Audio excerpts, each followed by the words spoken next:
Gardien de l'amour dans la Sainte Famille, toi l'époux de Marie, priez pour nous, Père du silence, cœur à l'écoute, tu as dit oui à l'amour de Dieu.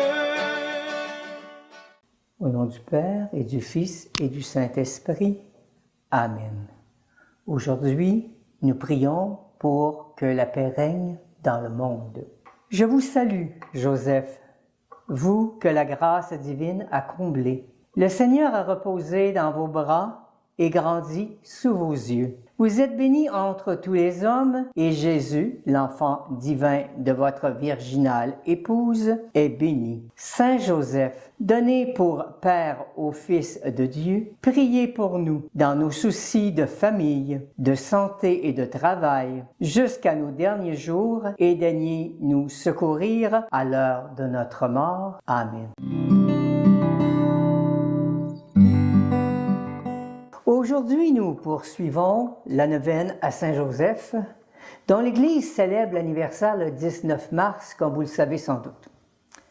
Saint-Joseph est un personnage très important dans la vie terrestre de Jésus, mais pratiquement effacé des Saintes Écritures. Mais connaissons-nous vraiment Saint-Joseph? Qui est Saint-Joseph? Saint-Joseph est le père adoptif et nourricier de Jésus, menuisier de son état, mais homme à l'écoute de son Dieu, homme chaste et humble. De plus, il nous donne un exemple d'obéissance et de confiance totale à la volonté divine. Il a dit oui dans l'abandon de l'amour de Dieu.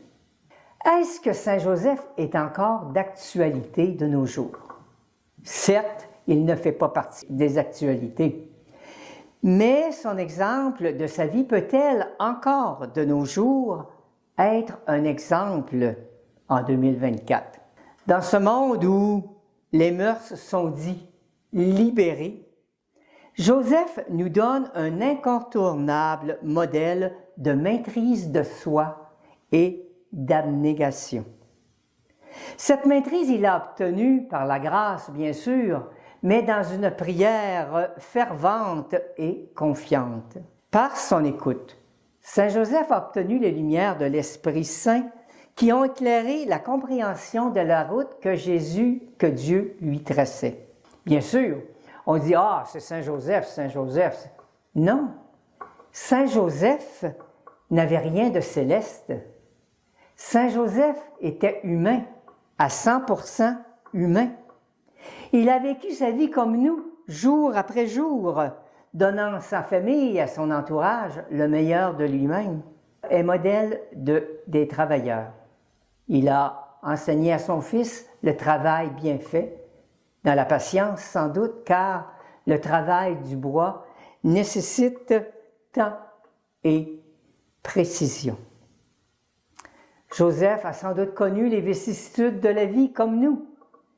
La maladie, la pauvreté, les contrariétés, mais il les a acceptés, les yeux dirigés vers son Créateur, à l'écoute de la volonté de Dieu.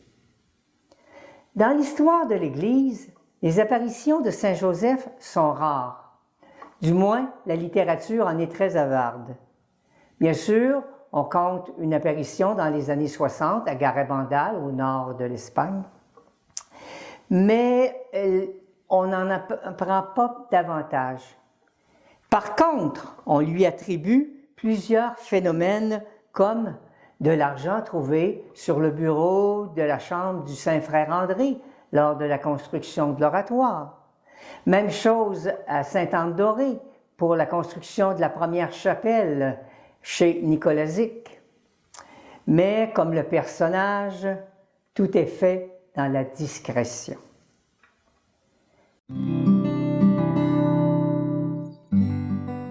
Salut, gardien du Rédempteur, époux de la Vierge Marie.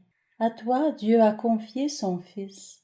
En toi, Marie a remis sa confiance. Avec toi, le Christ est devenu homme. Ô bienheureux Joseph, Montre-toi aussi un Père pour nous, et conduis-nous sur le chemin de la vie. Obtiens-nous grâce, miséricorde et courage, et défends-nous de tout mal. Amen.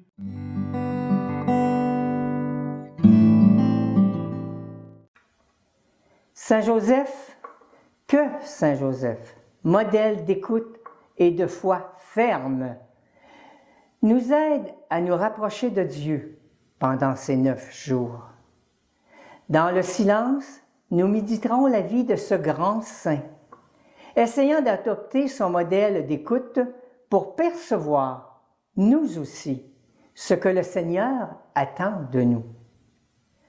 Bonne continuation. Amen. Gardien de l'amour dans la Sainte Famille, toi l'époux de Marie, priez pour nous, Père du silence, que